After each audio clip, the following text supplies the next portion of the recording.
National Weather Service in Mount Holly, New Jersey has issued a severe thunderstorm warning for northeastern Sussex County in northwestern New Jersey until 5:45 p.m.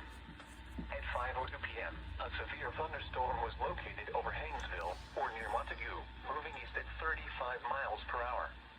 Hazard, 60 miles per hour wind gusts and quarter-size hail. Source, radar indicated. Impact, minor damage to vehicles is possible. Wind damage to roofs, siding, trees, and power lines is possible.